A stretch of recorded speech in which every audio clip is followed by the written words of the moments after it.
Okay, so now we'll start making our website. So first we'll make our home page. So it will look like this. And of course we are going to use pre-made template, and we are going to use templates from this site. I will paste the link in the description also. And we are going to use this template. So we'll copy the code. There's nothing wrong in copy pasting the code, but if you're not copy pasting, then something is wrong. But yeah, we should be able to make changes, required changes. So we will not paste the code here only, it will make this index.tsx page crowded. So we'll make components folder here, not inside pages, but here. Inside this we'll make home folder, and in this home folder, since now we are focusing on UI, so we'll make UI folder, and in that we'll make index.tsx home comp index. Just name it home comp. Okay, now inside this index.tsx, here we will just import that. So home comp index. So you will see we have imported it here. We can see home comp, that means our import was successful. Now in this inside index.tsx, it is our main entry point. So we will not be pasting our code here what we copied, but instead we'll be making another file. Let's name it homeui.tsx.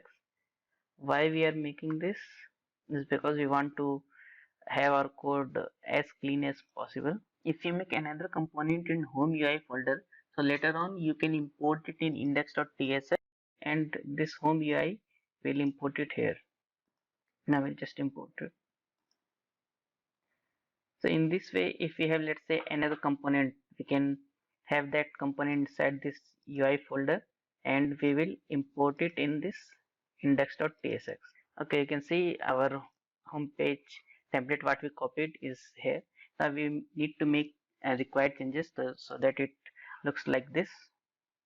So first thing is, okay, we'll just change the name here.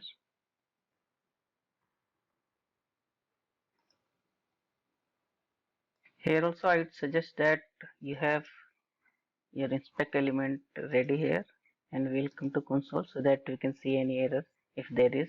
Okay, since I'm using this apostrophe s here, I'm writing it inside like this. Okay, if we come here, okay, we can see, let's learn, we can see now instead of design patterns we need next.js. Okay, you will see here we can see next.js.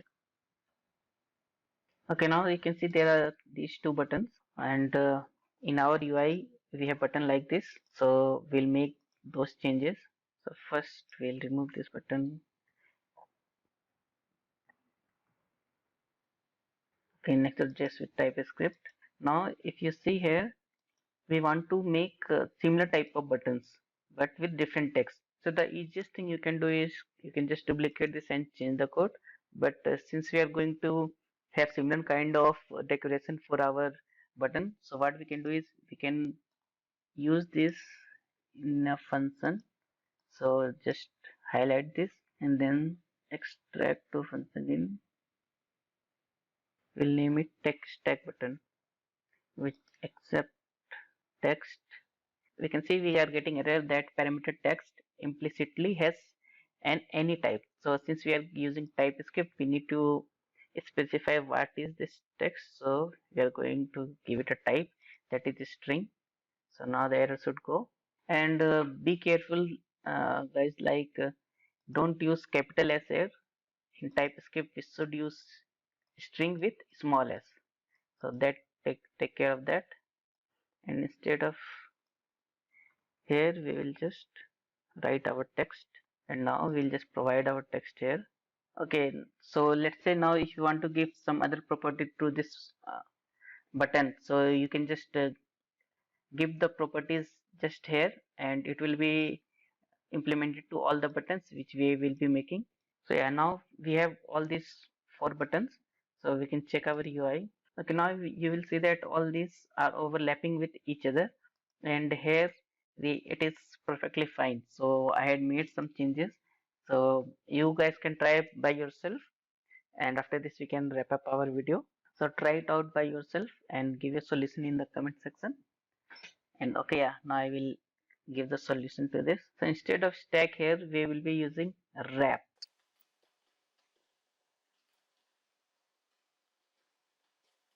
Press Ctrl dot here so that we can have automatic suggestion for import. We will import React. Now we will start receiving options for other import statements. So if you're not receiving, Control S, save it, and you can try again. And yes, we are getting it now. Import declaration from Chakra UI React. Okay, and then you will see that here a wrap has been added. So now if we check our UI, okay, now it looks good. So that our text overflowing, we solved it. Now we just need to remove this blue underline. So comment this out, and now one thing that is left is we can see that it's still rounded and we want it a little bit more square type. So here we can come and we can make some changes here. Instead of full, we will write it base, and it should do the trick. Okay, now you can see we got it like how we wanted.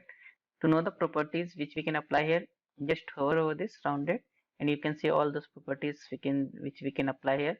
So I just tried with base, and yeah, we got it what we wanted. So now if you see, it is of course responsive. So now if you are wondering how our UI is responsive, so it's with these properties.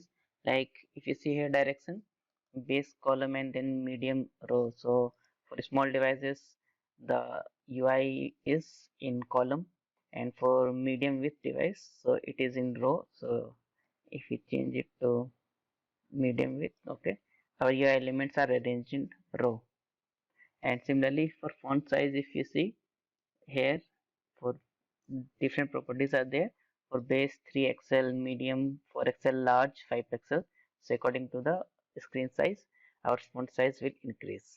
So similarly, you can see wherever you see these properties, so that means these are the breakpoints which are used for making the website responsive. So all these things here. And the next video we will see how to make this app bar. So yeah, stay tuned.